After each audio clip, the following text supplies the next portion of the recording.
पूरब की दिशा से उगता सूरज जब पहली बार धरती को छूता है तो खेतों में एक अजीब सी शांति फैल जाती है। यही शांति थी जो हर रोज गांव अंजनपुर में दिखाई देती थी। लेकिन आज की सुबह कुछ अलग थी। हवा में नमी कम थी, पक्षियों की आवाज भी थोड़ी बुझी हुई लग रही थी। अंजनपुर कोई बड़ा गांव नहीं था। मिट्टी के घर, कच्ची गलियां और चारों ओर फैले खेत, यही इसकी पहचान थी। इसी गांव में रहता था धर्मवीर, एक साधारण किसान। उम्र करीब 50 साल, चेहरे पर धूप से जली झुर्रियां और आंखों में वर्षों की मेहनत का अनुभव। धर्मवीर के पास कोई बड़ी जमीन नहीं थी, बस 3 बीघा खेत, एक पुराना बैल और हल जो उसके पिता के जमाने का था। लेकिन उसके लिए यही सब कुछ था। उस सुबह धर्मवीर हल उठाकर खेत की ओर बढ़ा, मगर उसके कदमों में आज वही पुरानी फुर्ती नहीं थी। पहले सूखा पड़ा, फिर अचानक आई बेमौसम बारिश ने फसल चौपट कर दी। गांव के ज्यादातर किसान जैसे तैसे संभल गए, मगर धर्मवीर के लिए हालात मुश्किल होते चले गए। बीज के लिए कर्ज, खाद के लिए कर्ज और बेटी की पढ़ाई के लिए अलग से उधार। कर्ज की रकम छोटी नहीं रही थी। गांव का साहूकार रघुनाथ सेठ हर महीने घर आकर याद दिलाता। धर्मवीर, खेत भरोसे चलेंगे या पैसे भी लौटाओगे? धर्मवीर बस सिर झुका लेता, जवाब उसके पास नहीं था। धर्मवीर का घर छोटा था, मगर उसमें रिश्तों की गर्माहट थी। उसकी पत्नी शांति हर मुश्किल में उसका सहारा थी। बेटी कविता शहर में कॉलेज जाना चाहती थी और बेटा मोहन खेती से दूर किसी और दुनिया का सपना देखता था। एक रात चूल्हे के पास बैठे शांति ने धीरे से कहा। हर बार खेत ही सब कुछ नहीं होते, कुछ और भी सोचो। धर्मवीर चुप रहा। उसके लिए खेती सिर्फ काम नहीं थी, वह उसकी पहचान थी।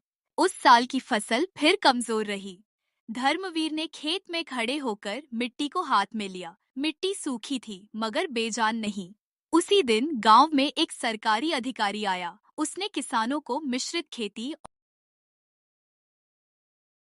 और कम पानी वाली फसलों के बारे में बताया। ज्यादातर लोग हंस दिए, लेकिन धर्मवीर चुपचाप सुनता रहा।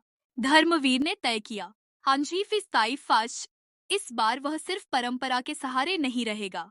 उसने आधे खेत में पुरानी फसल बोई और आधे में नई किस्म की दाल। गांव वालों ने ताने मारे, इतने छोटे किसान को क्या नया करने का शौक। मगर धर्मवीर ने किसी की नहीं सुनी। नई फसल आसान नहीं थी, कीड़े लगे, पौधे कमजोर हुए। कई रातें धर्मवीर ने खेत में ही गुजारी। शांति कभी कभी कहती, अब भी समय है, वापस पुराना तरीका अपना लो। धर्मवीर बस इतना कहता। अगर हर बार डर गए तो कभी आगे नहीं बदलने बढ़ेंगे। लगा। 3 महीने बाद सूखा देखा था, वहां हरियाली फैलने लगी। पहली बार धर्मवीर के चेहरे पर सच्ची मुस्कान लौटी। धीरे धीरे गांव वाले भी आने लगे, सवाल पूछे जाने लगे। धर्मवीर ने सब कुछ खुलकर बताया, बीज कहाँ से लिया, कितना पानी लगा और क्या गलती हुई। वह अकेला किसान अब सबका मार्गदर्शक बन रहा था। कटाई के बाद धर्मवीर ने पहली बार साहूकार का कर्ज समय पर चुकाया। रघुनाथ सेठ हैरान था। लगता है इस बार खेत ने साथ दे दिया। धर्मवीर मुस्कुराया। खेत ने नहीं, मेहनत और हिम्मत ने साथ दिया।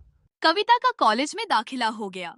मोहन ने खेती को नए तरीके से सीखने का फैसला किया। घर में पहली बार भविष्य की बात खुशी से होने लगी। अगले साल धर्मवीर ने और किसानों के साथ मिलकर एक छोटा समूह बनाया। वे मिलकर बीज खरीदते, फसल बेचते और एक दूसरे की मदद करते। अंजनपुर अब सिर्फ संघर्ष का गांव नहीं रहा। एक शाम धर्मवीर खेत में खड़ा था। हल की बनी लकीरें सूरज की रोशनी में चमक रही थी। उसे लगा ये लकीरें सिर्फ मिट्टी पर नहीं, उसकी जिंदगी पर भी खिंची है। संघर्ष, सीख और उम्मीद की लकीरें। धर्मवीर कोई बड़ा आदमी नहीं बना, न उसके पास बड़ी जमीन आई, न शोहरत, मगर उसने हार मानना नहीं सीखा, और यही उसकी सबसे बड़ी जीत थी।